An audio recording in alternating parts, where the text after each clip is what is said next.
Wayanad Kaniyambetta government higher secondary സ്കൂളിലെ +1 വിദ്യാർത്ഥിക്ക് റാഗിങ്ങിന്റെ പേരിൽ ക്രൂരമർദ്ദനം. മീശ വടിക്കാത്ത ചോദ്യം ചെയ്ത് ഭീഷണിപ്പെടുത്തിയെന്നാണ് പരാതി. വൈത്തിരി പുതുശ്ശേരി വീട്ടിൽ ഷിയാസിനെ താലൂക്ക് ആശുപത്രിയിൽ പ്രവേശിപ്പിച്ചു. ആദ്യം വിദ്യാർത്ഥിയുടെയും മാതാവിന്റെയും പ്രതികരണം നമുക്കൊന്ന് കേൾക്കാം ഈ റാഗിങ്ങിനെ കുറിച്ച്. ഫസ്റ്റ് താടി മീശ പഠിക്കാൻ പറഞ്ഞു. അതിൽ താടി വെച്ച് മീശ പഠിച്ചിട്ടില്ലായിരുന്നു. പിന്നെ അങ്ങോട്ട് എല്ലാ ദിവസവും അവർ ഇതന്നെ ചെയ്യാൻ തുടങ്ങി. അതിൽ പിന്നെ ലാസ്റ്റത്തെ ദിവസം ഇങ്ങനെ എന്താ പറയുക, ബട്ടൺസ് അയക്കാൻ പറഞ്ഞു ഷർട്ടിൻ്റെ. സ്കൂളിൽ നിന്ന് അയച്ച് പുറത്തുനിന്ന് അയച്ചിട്ടില്ലായിരുന്നു. അപ്പോൾ ഒരു പുറത്ത് വന്നിട്ട് 4-5 ആൾക്കാർ കൂടിയിട്ട് ആദ്യം അവിടുന്ന് തല്ലിയിട്ട് പിന്നെ പുറത്തിറങ്ങിയപ്പോൾ എന്താക്കി അവിടെ നിന്ന് പിടിച്ചുകൊണ്ടിട്ട് ചവിട്ടി പറഞ്ഞിട്ട് ആ കേസ് കൊടുത്തിട്ടുണ്ടെങ്കിൽ ഒരു കുഴപ്പമില്ല, എന്തായാലും പിന്നെ സ്കൂളിൽ തന്നെയല്ലേ വരേണ്ടത്, അവിടുന്ന് ബാക്കി ചെയ്തോളാന്ന് പറഞ്ഞു. അതുകൊണ്ട് ഞാൻ ആർക്കും പറയാനൊന്നും തോന്നിയിട്ടില്ല.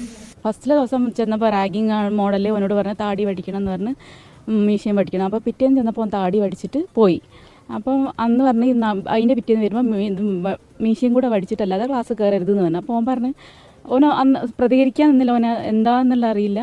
അപ്പോൾ അത് കഴിഞ്ഞ് പിന്നെ അവൻ വീട്ടിൽ വന്ന് പിറ്റേന്ന് പോയില്ല. പോവാതിരുന്ന് അതിൻ്റെ പിറ്റേന്ന് ഞാൻ പറഞ്ഞു വിട്ടപ്പോൾ അവനോട് പറഞ്ഞ് ഇതുപോലെ തന്നെ ഇനി പഠിച്ചിട്ടല്ലാതെ നീ ഇത് കയറരുത് എന്ന്. അങ്ങനെ ഇന്നലെ പോയ സമയത്ത് എന്നെ ക്ലാസ്സിൻ്റെ കോമ്പൗണ്ടിൻ്റെ പുറത്തെത്തിയപ്പോൾ എന്നോട് പറഞ്ഞ് പിന്നെ ഒന്നുകൂടെ കഴിക്കണം എന്ന് പറഞ്ഞു. അപ്പോൾ അവൻ പറഞ്ഞു കോമ്പൗണ്ടിന് പുറത്താണ് ഇപ്പം ഞാനുള്ളത്, ഞാൻ കഴിക്കില്ല എന്ന് പറഞ്ഞു. അതിൽ ഓനെ വന്നിട്ട് അടിച്ചു.